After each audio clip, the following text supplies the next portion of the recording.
Radio Universidad de Chile presenta Tras las líneas, conversaciones con Manuel Antonio Garretón, Premio Nacional de Humanidades y Ciencias Sociales.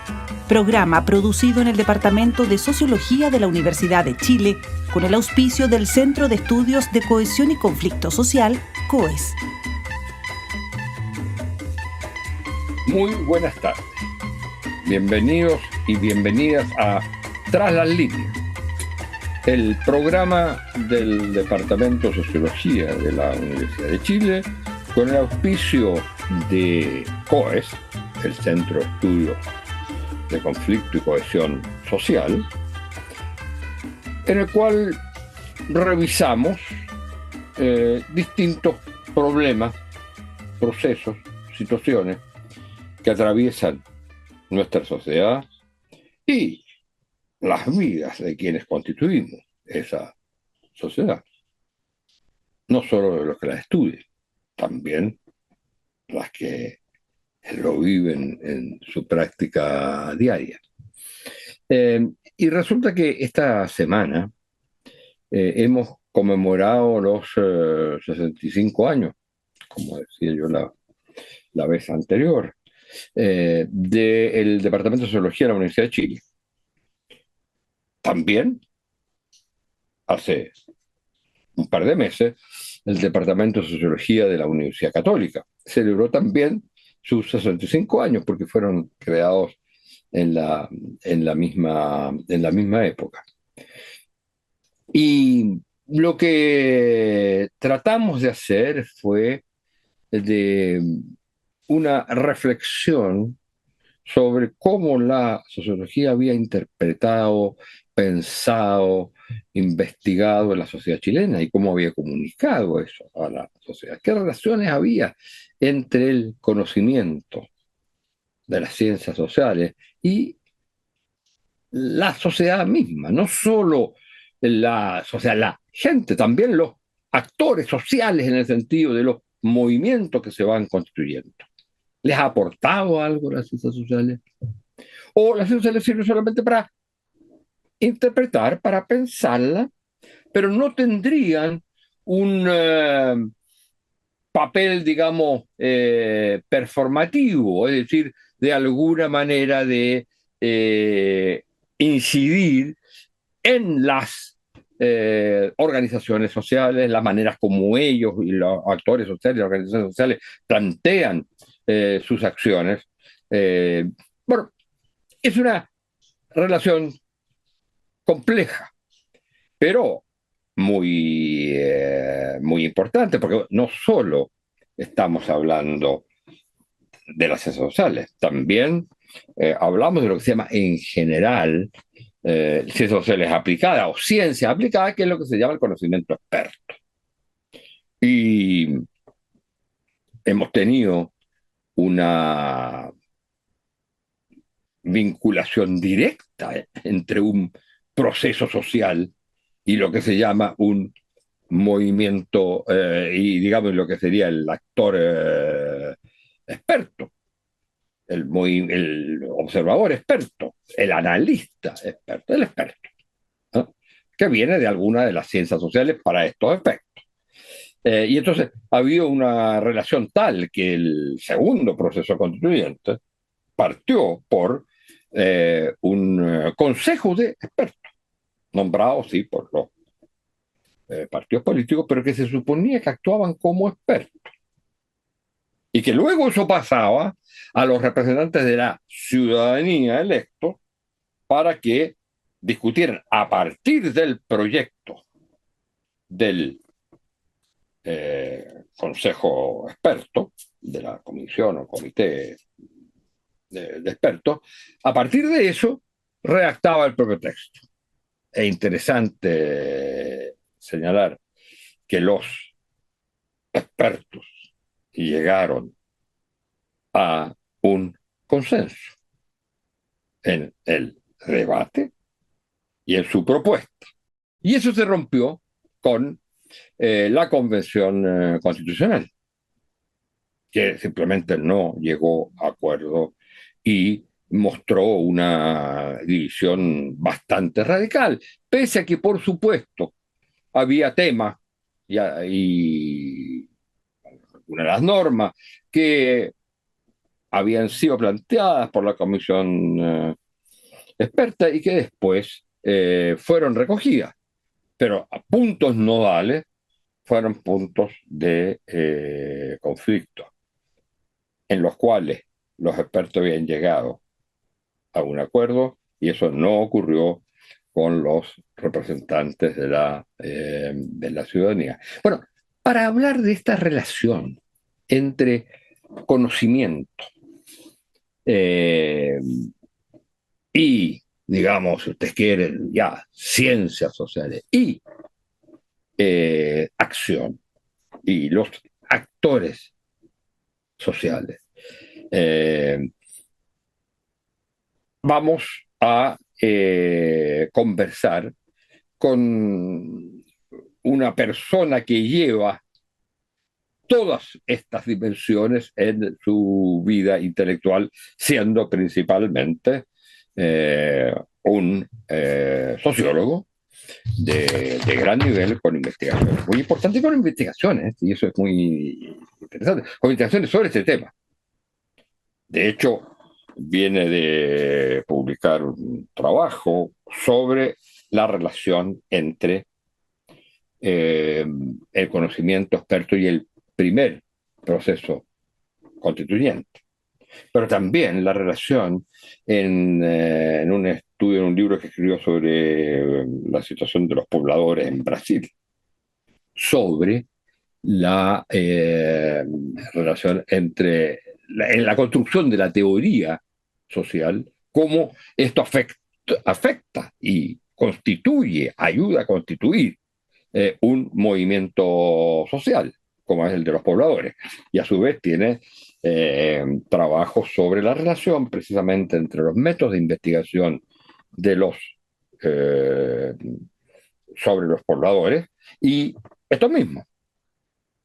Y ese es un estudio sobre la metodología de un maestro al cual nos hemos referido otras veces, Alan Turing. Entonces, aquí en Chile se hizo un estudio con la metodología de Alan Turing sobre pobladores en la época de la dictadura y entonces lo que hace nuestro invitado es reflexionar sobre precisamente esos dos aspectos, el del conocimiento, el de la teoría, el de la metodología en este caso, y qué nos dice el movimiento social. Y a su vez ha estudiado el proceso del estallido social y su institucionalización posterior en el proceso constituyente. Era un libro que se llama Chile, el fin del mito. Bueno, para hablar de todas estas cosas, entonces está aquí con nosotros Alexis Cortés, que es un doctor en sociología, formada en universidades brasileras fundamentalmente. Ahí obtuvo su magíster y su doctorado. Y actualmente es investigador y profesor de la Universidad Alberto Hurtado. Muchas gracias, Alexis, por estar con nosotros. Y antes de entrar en la temática esta que hemos planteado, relación entre conocimiento, qué nos dicen las ciencias sociales sobre la sociedad, etcétera, quisiera, si nos puedes resumir tu visión hoy respecto a los temas, llamémosle sustantivos, no de la relación entre sociología y ciencia y fenómenos sociales y procesos sociales, sino desde tu reflexión hoy día en lo que estamos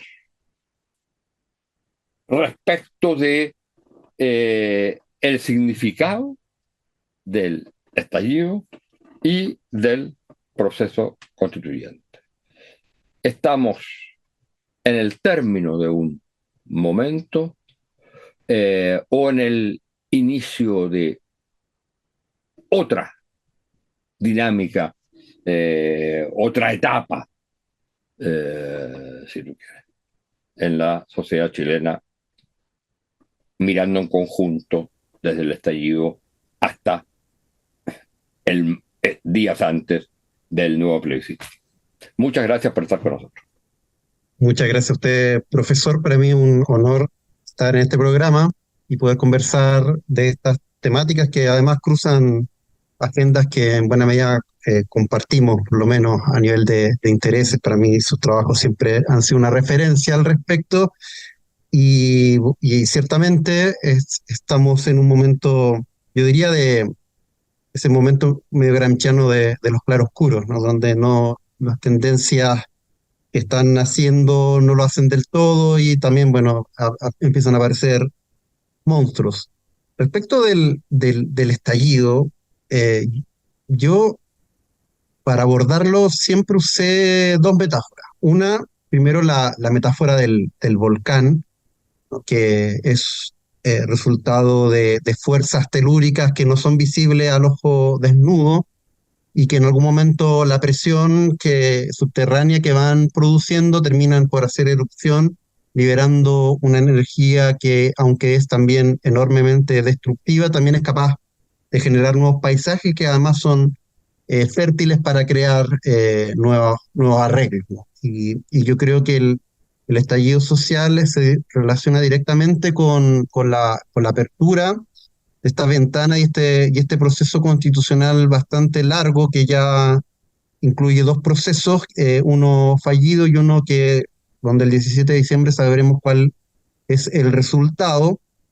Políticamente yo diría además que es un momento que estableció una cierta sincronía entre el ciclo de movilizaciones y el ciclo político, modelando más fuertemente el paisaje político de un modo más acelerado de lo que normalmente se observa en la relación entre movimientos sociales e instituciones.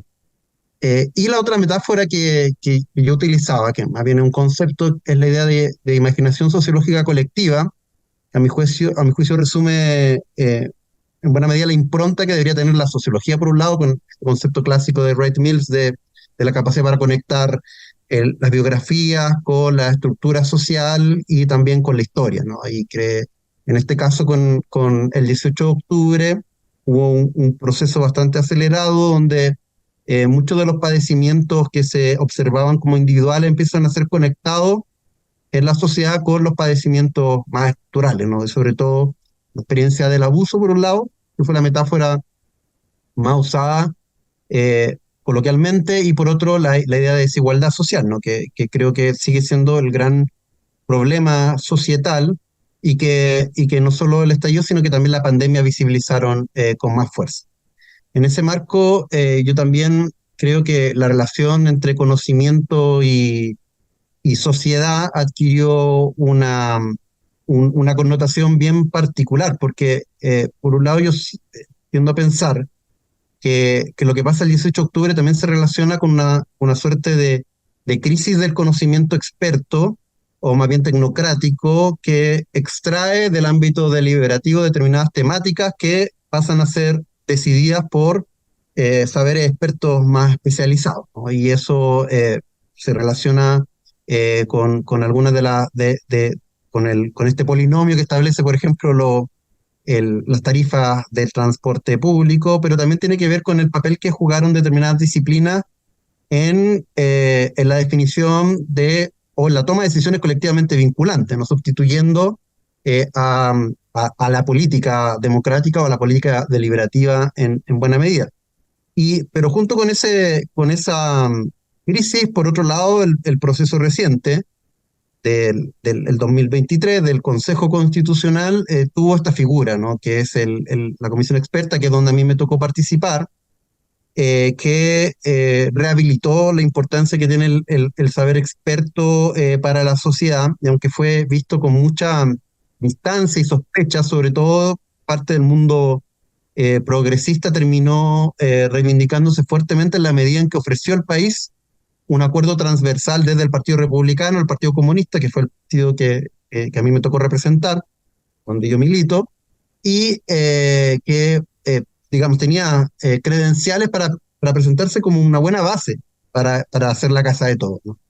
Y que debido al resultado de mayo, ¿no? Donde la ciudadanía le entrega un mandato fuerte al Partido Republicano con 22 de los cupos de un total de 50, más los 11 de Chile Vamos, o sea, 33, dándole 2/3 de esta instancia, terminó haciendo desaparecer ese frágil equilibrio y presentando un texto a plebiscito ahora de carácter bastante programático que termina rompiendo con la lógica de lo que debería ser una constitución en la medida en que se sobrecarga de políticas públicas ajenos a la discusión constitucional como beneficios carcelarios, voucher en educación, AFP, ISAPRE, y un largo porcentaje del currículum nacional, ¿no? Un largo etcétera, y que tiene como efecto la reincidencia de probablemente uno de los problemas más graves del texto vigente, de la Constitución vigente, que es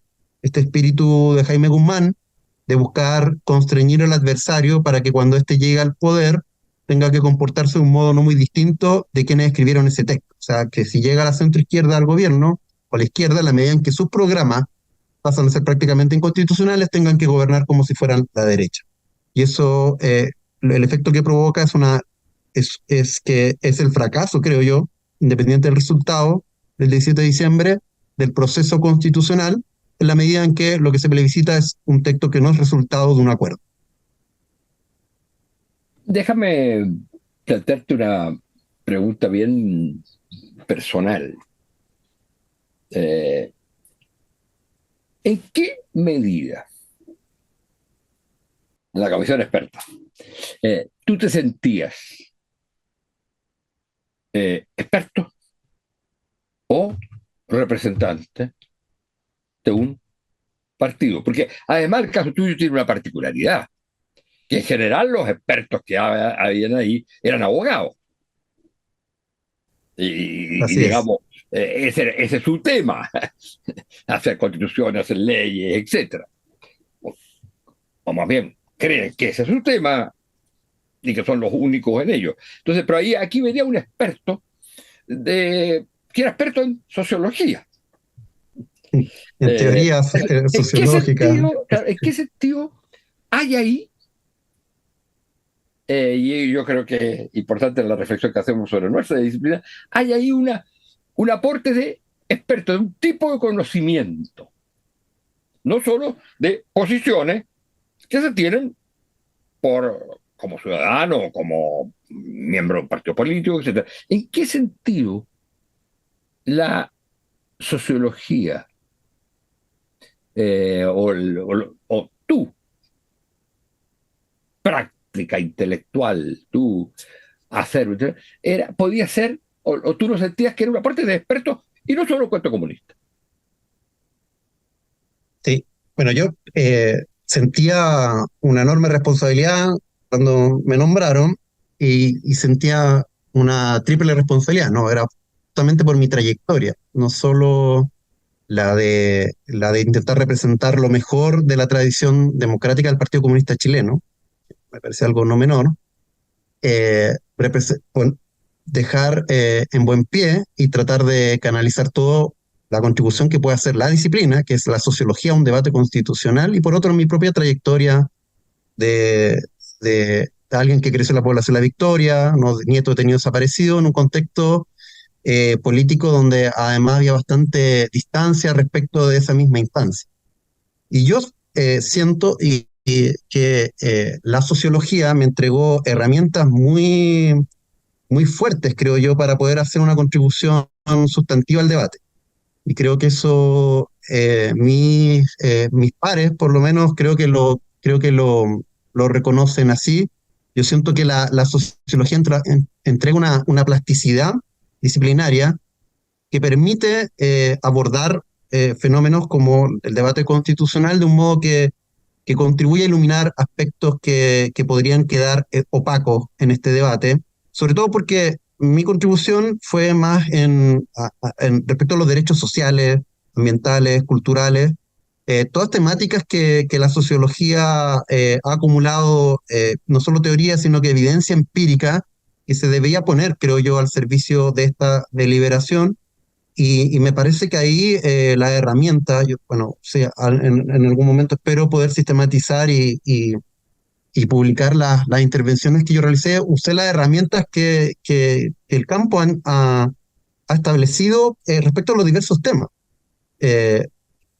Katia Araujo, sus propios trabajos respecto de la matriz sociopolítica, el papel de los partidos políticos, cómo la desigualdad, por ejemplo, afecta al sistema político. Mi gran referencia teórica durante estos debates ha sido un teórico del derecho que se llama Marcelo Neves, que es un profesor de Brasilia, que hizo una síntesis muy creativa entre Luhmann y Habermas, y que él acuñó el concepto de constitucionalización simbólica, que es esta capacidad que tienen las constituciones latinoamericanas de quedarse en el papel sin capacidad de tener fuerza operativa, por cómo, sobre todo el sistema económico, a través del dinero, logra permear los otros sistemas.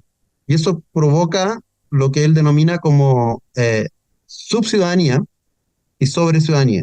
La subciudadanía es una subintegración a través de los deberes, de los castigos, de las cargas del sistema jurídico, pero no de los derechos, y la sobreciudadanía, una superciudadanía, es una sobreintegración a partir de los bálsamos, beneficios que entrega el sistema jurídico, pero no así de los deberes y de las cargas, ¿no? Lo que da una garantía de impunidad y que permite conectar el debate de la desigualdad social, o la desigualdad económica, su capacidad para reconvertirse en desigualdad política, ¿no? Y cómo eso después también transforma las constituciones en un papel, en una linda fachada con una estructura en ruina, ¿no? Un poco también lo que ha establecido Gargarella con esta idea de la sala de máquinas, ¿no? Que son imágenes que vienen del mundo de la sociología, ¿no? Y que yo creo que por lo menos yo me sentí bastante cómodo, ¿no? con los elementos que entrega la disciplina para dar estos debates. Y hay una, tú mencionaste a un autor para ilustración de quienes no pertenecen a este campo, pero uno de los aportes, aunque el concepto no viene de él, pero el que lo hizo central y fundamental fue un sociólogo famoso que es Habermas, a quien tú mencionabas, que es el concepto de patriotismo constitucional. Y es que entender que las constituciones ahora no son reflejo de los grandes valores tradicionales, digamos, del folk, por decirlo así como dirían los alemanes, sino que son resultados de acuerdos, convenciones en cierto modo, acuerdos de cómo se va a convivir, y por lo tanto el patriotismo ya no viene de este amor abstracto a la patria, sino de la lealtad con los valores que el conjunto de la sociedad en ese momento tiene y plantea para el futuro. Entonces, el patriotismo consiste en la adhesión a un conjunto de valores que han sido elaborados por esa sociedad, más que a las ideas abstractas que han llevado a nacionalismo con consecuencias, bueno, que precisamente los alemanes conocen bien. Ahora, pasando a otro tema de los cuales tú has estado trabajando. Tienes un estudio sobre lo que ocurre con los think tanks, los centros académicos, digamos, centros académicos independientes en general, porque incluso tú señalas que una de las cosas que faltan es estudiar más esto que tú estudias acá con un colega, falta estudiarlo para las universidades. ¿Cuál fue el papel que jugaron los centros tipo, ¿no es cierto? Y ahí entran centros de derecha, centros de centro y también de izquierda, que también han sido en parte, tengo entendido, fomentados por la ley de partidos que, digamos, implica que los partidos tengan lugares de reflexión, de pensamiento y de formación, sobre todo. Eh, entonces, tú analizabas el papel de estos expertos en el primer proceso constituyente. ¿Cuáles fueron tus conclusiones fundamentales al respecto? Y bueno, el gran tema es una investigación que es parte de un fondo irregular que dirige Juan Jesús Morales, que es un colega de la Universidad Silva Enríquez, con Mari Fernán y también un doctorante ahí de la Alberto Hurtado. Y antes de eso, algo que se me olvidó mencionar respecto del punto anterior, de la conformación de la comisión experta, ¿no? Si esta cuestión, si uno era un experto o un militante, yo creo que era un poco esta figura anfibia de la que habla Maristela Svampa, ¿no? Eh, Como había una capacidad para articular los distintos capitales, pero yo diría que en el caso de los representantes de la derecha en la comisión experta, había una mayor capital político que tenían capital académico también, pero ellos tenían mucho más capital político que nuestro lado, ¿no? Que el mundo progresista, donde la que tenía más trayectoria política era alguien como Alejandra Krauss, ¿no? Fue 2 veces ministra, que era comisionada por la democracia cristiana. Eso también es un dato que creo interesante. Y respecto a esta investigación, que fue sobre el proceso anterior, respecto de cómo fue la intervención de los think tanks en el proceso del 2022. Lo primero que nos llamó la atención es que hubo un debate fuertemente académico o bastante sofisticado desde el punto de vista del saber experto, y en buena medida se reflejó también en la propia composición de la convención. Y analizando los mayores niveles de visibilidad en los medios de comunicación escritos, radio y televisión, lo que primero comprobamos es que los que tuvieron más visibilidad fueron aquellos que tenían ese doble vínculo, ¿no? Que jugaban con las dos piernas, o sea, tenían una inscripción a centros de estudios y también eh, eran convencionales. Ellos tuvieron una visibilidad y una capacidad para instalar temas mucho mayor. Y por otro lado, también yo creo que el gran hallazgo era el efecto coral, ¿no? Que tenían los expertos ligados a la derecha versus la figura de solista, ¿no? Que tenían los expertos convencionales de la izquierda, gente como Fernando A ver, Atria, por ejemplo. ilústrate ese ejemplo. Cuando tú dices comportamiento coral, te refieres entonces a que eran más los centros mismos los que tenían una cierta influencia, y en el caso de los solistas era más el individuo o la No, era individua. que la derecha tenía múltiples voces que eran capaces de Ah, instalar mensajes coherentes a través de distintos centros, sobre todo el CEP, Libertad y Desarrollo, el IES en parte, en buena medida porque muchos de ellos tenían estabilidad en medios, ¿no? Como el IES, con varios de sus miembros, pero digamos, tenía una capacidad para cubrir todo el espectro de los medios de comunicación colectivamente, mientras que la intervención de aquellos que lo hacían desde un saber experto, desde el mundo progresista, era más puntual. Y era más bien por el capital político que un capital de visibilidad que tenían algunas figuras, como Fernando Atria, como Marcos Barraza, por ejemplo, que eran los que lograban concitar mayores niveles de presencia y capacidad también para instalar sus propios marcos, pero siempre, yo diría, atrás de la capacidad más arrolladora y más potente de la derecha desde los centros de estudios para instalar sus propios marcos y encuadres del debate constitucional. a ver, Ahora, en la comisión experta, yo diría que el centro que tuvo más presencia fue Libertad y Desarrollo, claramente, ¿no? Con dos comisionadas estamos expertas. hablando ahora. Lo primero estábamos hablando, lo que estaba hablando hasta ahora era el primer proceso constituyente. Así es, la convención. Yo te iba a preguntar precisamente eso, y en la comisión experta, o lo que tú sabes de lo que tú puedes haber reflexionado o investigado sobre eso del Consejo mismo.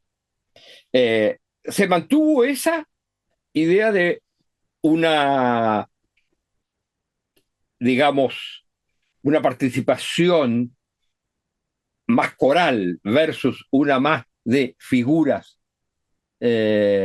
individuales.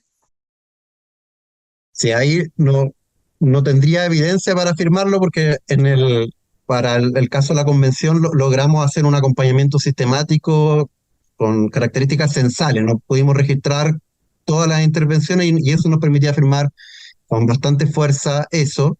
Pero yo tendría que creer de que las tendencias se mantienen, ¿no? Porque por lo menos en Estados Unidos, la derecha, por ejemplo, invierte 3 veces más o 4 veces más que la izquierda en saber esto, por así decirlo, en formación de gente, en el financiamiento de centros de estudio. Y yo diría que en esta nueva discusión, probablemente el centro más importante efectivamente fue Libertad y Desarrollo, que tenía 2 comisionadas expertas nombradas en cupo de la UDI, pero que ellas votaban también a veces distinto de la UDI, muchas veces eran buenas predictoras del comportamiento de la votación de la derecha y sobre todo el Partido Republicano en el Consejo Constitucional, lo que me parece un fenómeno bien interesante. Y también, bueno, hubo yo diría que en esta ocasión hubo menos presencia en el debate público porque en general el proceso 2023 estuvo más ligado a indiferencia hasta el día de hoy, ¿no? A puerta de una elección fundamental y las noticias respecto del plebiscito son quinta o sexta prioridad. Entonces, yo creo que la visibilidad de la discusión ha sido menor. Pero cuando se ha hecho o se ha hecho con especialistas, no necesariamente ligados a centros de estudios, sino que mucho más, creo yo, tal vez a universidades, pero cuando los think tanks entran al debate, la presencia de los centros más ligados a la derecha ha sido más robusta, pero no ha sido tan coral, creo yo, como lo fue en el proceso anterior, porque, por ejemplo, tal vez el centro más importante que hay en Chile, que es el CEP, ha tenido posiciones mucho más distantes respecto al comportamiento, sobre todo el Consejo Constitucional, ¿no? Los estudios que ellos o sea, uno de los primeros estudios que publicaron del Consejo era mostrando el carácter eminentemente identitario de las enmiendas presentadas por el Partido Republicano, mostrando también los estudios respecto a los comportamientos de voto, mostrando también los niveles de entendimiento, mostrando también cómo el contraste entre la comisión experta y el Consejo respecto de estas tendencias centrífugas y centrípetas, ¿no? De cerrarse acuerdo o cerrarse frente al acuerdo o abrirse a acuerdo, ¿no? Y creo que en eso ha sido bien distinto. Dime una cosa y tenemos que ir cerrando ya, pero en general, los centros, los think tanks o estos centros académicos fuera de la universidad, tienen, sin embargo, mucha representación o participación de académicos en ello, o se tienden a profesionalizar más, a transformarse más en consultores, asesores que en centros de investigación. Porque una de las cosas interesantes es que los centros académicos clásicos en Chile, que son de la época de la dictadura, eran básicamente centros académicos, mucho más que centros asesores o centros consultores, porque obviamente nadie del Estado ni el sector privado lo iba a llamar para consultarle. Entonces, podían jugar un rol de investigación crítica, digamos, bastante independiente de sus partidos, pero estos están relacionados bastante con los partidos. O hay también, o tú echas de menos o no, una mayor, porque es la preocupación por hacer una investigación al respecto, cómo inciden o incidieron las universidades en esto. O sea, más que las universidades en cuanto tal. Está claro que tendieron a incidir bastante en el segundo proceso con toda este rol que jugaron en la organización de la participación. Pero los y las expertas eran más ligados a centro o a departamentos, centros universitarios, o a personas que se movían en los dos campos. Yo diría que había más, por lo menos en la comisión experta había más presencia de expertos ligados a universidades, ¿no? Eran el caso de Bettina Horst y Natalia González era un poco más excepcional. Si bien hay algunos que pueden tener algún pie en algún think tank o alguna vinculación, o sea, yo mismo de alguna manera me vinculo al ICAL, pero mi adscripción fundamental es la Universidad Alberto Hurtado. El ICAL es el centro académico del Partido Comunista. PC, sí. Claro, sí. Y ahí yo diría que la presencia de universidades fue mucho mayor. Estaba la presencia de la Universidad de Chile a través del profesor Soto, que ahora es vicedecano de Derecho, mucha presencia de la Universidad Diego Portales, no solo la formación de algunas de las comisionadas, como Catalina Lago, como Antonia Rivas, pero también con el profesor, con Domingo Lovera, que era experto y también profesor de la Universidad de los Andes a través de Jaime Arancibia, por ejemplo, que también fue una universidad que muchos de sus profesores intervinieron en los debates como expertos consultados, ¿no? Por la misma comisión experta o por el Consejo Constitucional. Y ahora en el debate más reciente, yo creo que ha sido llamativa la incidencia de algunas universidades, por ejemplo la Adolfo Ibáñez, con los profesores de Derecho Penal que levantaron esta preocupación respecto de cómo el texto ponía en riesgo el combate al narcotráfico, por cómo reducía la capacidad de los reglamentos para perseguir delitos, para contribuir a complementar las leyes, y así, ¿no? Creo que el papel de la universidad en esta ocasión ha sido relevante. Hace pocos días, por ejemplo, el rector de la Universidad Católica se pronunció públicamente a favor del texto, pero aún así yo creo que debería haber mayor grado de discusión, de presencia, de intervención de los académicos, y creo que esto contrasta un poco justamente con el papel que tienen los think tanks, o con su objetivo. Su objetivo no es producir investigaciones relevantes, su objetivo principal es visibilidad pública para instalar debate, ¿no? Un poco esta dimensión de Buraboy de la sociología, que nosotros llamamos de la sociología pública. Y creo que en eso la universidad se está quedando un poco atrás, y creo que es importante que se fomente. Bueno, este programa es una excepción en ese sentido, pero creo que es algo que hay que promover más, porque yo creo que justamente contribuye a cultivar esta imaginación sociológica, ¿no? Que esta capacidad para conectar los problemas biográficos con los problemas de la sociedad. Y espero que eso vaya cambiando y vayamos recuperando una tradición en la cual la Escuela de Sociología de la Universidad de Chile ha cumplido un rol fundamental, ¿no? Desde su propia creación. Bueno, muchas gracias, Alexis Cortés, por esta conversación, y muchas gracias a ustedes, señoras y señores auditoras y auditores, y será hasta la próxima semana. Y muchas gracias de nuevo, Alexis, porque nos debíamos una reflexión sobre nuestra disciplina en este momento de conmemoración de lo que ha sido la sociología en la Universidad de Chile, pero también el Departamento de Sociología de la Universidad Católica ha conmemorado sus 65 años. Muchas gracias. Así es, que sean muchos años más.